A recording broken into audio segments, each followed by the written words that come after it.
On May 18, 1927, the Bath school disaster occurred at the Bath Consolidated School in Bath Charter Township, Michigan.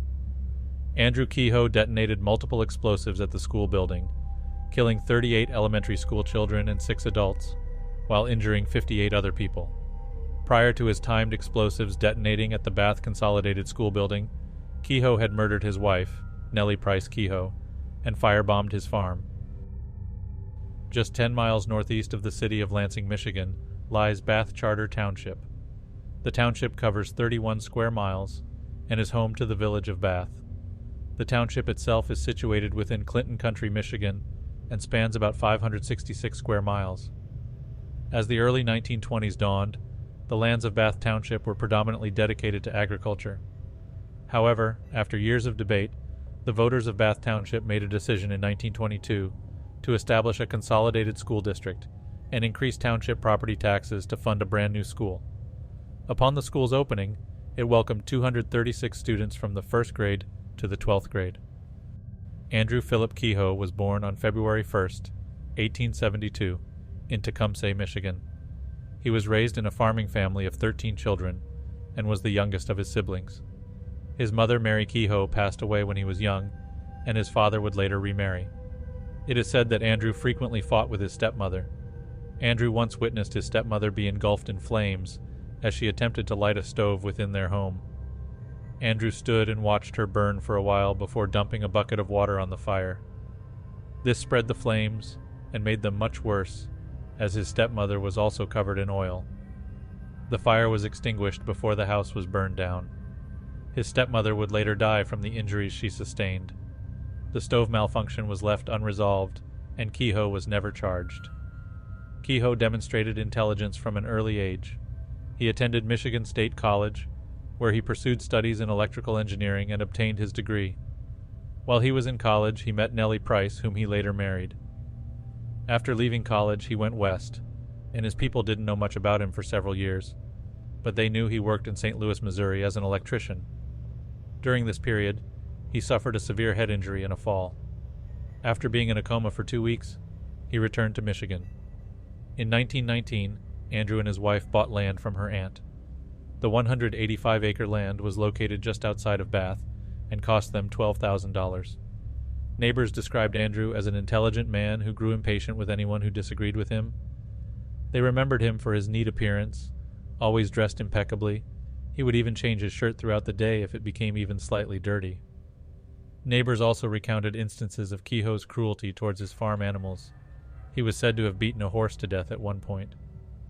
Known for his frugal ways, Kehoe secured the position of treasurer on the Bath Consolidated School Board in 1924. While on the board, he fought endlessly to lower taxes. He blamed the previous property tax levy for his family's poor financial condition and repeatedly accused Superintendent Emery Hike of financial mismanagement. Kehoe was appointed the Bath Township clerk in 1925, but was unsuccessful at retaining this position in the election later that year. Andrew was angered by his public defeat, and it is believed he started planning his murderous revenge against the community around that time. His wife also grew chronically ill with tuberculosis, and her frequent hospital stays may have played a role in putting the family into debt. At the time of the bombing, Kehoe had halted his payments for both the mortgage and homeowner's insurance, prompting the mortgage lender to initiate foreclosure proceedings against his farm. During the summer of 1926, Kehoe purchased over a ton of pyritol, an incendiary introduced in World War I. Farmers during the era used the substance for excavation. In November 1926, he drove to Lansing and purchased 2 boxes of dynamite at a sporting goods store. Dynamite was also commonly used on farms, and Kehoe's purchase of small amounts of dynamite and pyritol at different stores and on different dates did not raise any suspicions. Neighbors reported hearing periodic explosions set off on the farm, as well as recalling conversations where Kehoe explained the dynamite blasts as necessary for his tree stump removal operation. Kehoe was entrusted by the school board to carry out maintenance work within the school building, as he was familiar with electrical equipment. He had ample opportunity then to plant the explosives and lay the wires for touching it off. There were a series of warning signs prior to the attack. Kehoe distributed employee paychecks the prior week and made a remark to bus driver Warden Keyes. "My boy, You want to take good care of that check, as it is probably the last check you will ever get. Teacher Bernice Sterling telephoned Kehoe 2 days prior to the attack and asked to use his grove for a class picnic.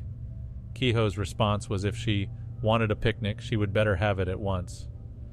Prior to May 18th, Kehoe had loaded the back seat of his truck with old tools, nails, pieces of rusted farm machinery, digging shovels, and anything else capable of producing shrapnel during an explosion. After the back seat was filled, Kehoe placed a large cache of dynamite behind the front seat and a loaded rifle on the passenger's seat. He also bought a new set of tires for his truck to avoid breaking down when transporting the explosives. He made many trips to Lansing for more explosives, as well as to the school, the township, and his house. Records reflected that Nellie Kehoe had been discharged on May 16th. Between her release and the bombing 2 days later, Kehoe killed Nellie by what was later determined to be blunt force trauma to the head with some unknown heavy object. Her body was later found in a wheelbarrow located in the rear of the farm's chicken coop. Kehoe rigged the entire farm, strategically placing homemade pyrotol firebombs within each building.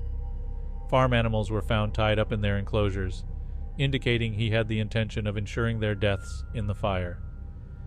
On May 18th, around 8:45 a.m., Kehoe detonated the firebombs. As the flames erupted, neighbors quickly became aware and rushed to the scene along with volunteer fire departments in the area.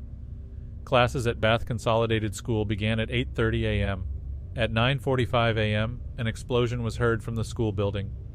Kehoe had set an alarm clock in the basement of the school's north wing, which detonated the dynamite and pyrotol he had hidden there.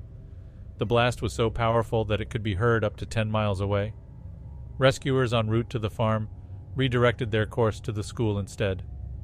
Parents within the community also began driving to the school. The north wing of the school was in complete ruins. The walls had crumbled, and the edge of the roof had fallen to the ground. A neighbor of the Kehoes recounted a pile of 5 or 6 children under the roof, and some of them had arms sticking out, some had legs, and some just had their heads sticking out.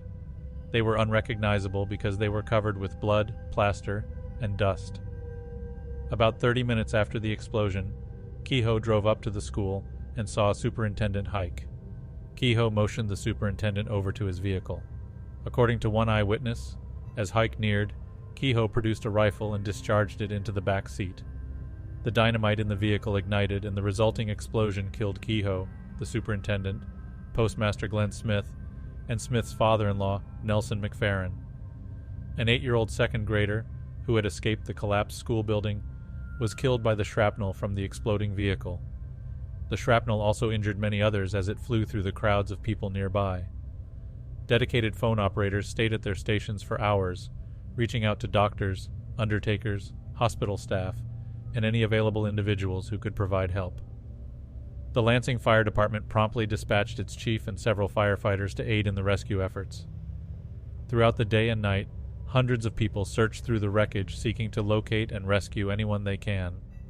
The injured and dying were transported to Sparrow Hospital and St. Lawrence Hospital in Lansing. Amidst the rescue and recovery efforts, search teams discovered an additional 500 pounds of unexploded dynamite and pyrotol in the south wing of the school that had been set to go off at the same time as the initial explosions in the north wing. Kehoe had apparently intended to destroy the entire school and kill everyone in it. An alarm clock was also discovered. Investigators believe that the initial explosion may have triggered a short circuit within the second set of explosives, preventing them from detonating. All of Kehoe's farm buildings were destroyed. During an investigation at the farm, authorities found a wooden sign wired to the farm's fence, with Kehoe's final message stenciled upon it. "Criminals are made, not born." The American Red Cross coordinated the relief efforts to help the victims. $5,284 were raised in donations and given to the victims' families for burials. In addition, the injured had their hospital bills paid. Kehoe's remains were claimed by one of his sisters and was buried in an unmarked grave located within the paupers section of Mount Rest Cemetery. Nellie Price Kehoe's family laid her body to rest in a Lansing cemetery under her maiden name. In the inquiry that followed, the jury concluded that Andrew Kehoe acted alone in the planning and execution of the mass murder. In total, the attacks claimed 45 lives, including Kehoe, and injured 58 others. As of today, the attack remains the deadliest school massacre in U.S. history.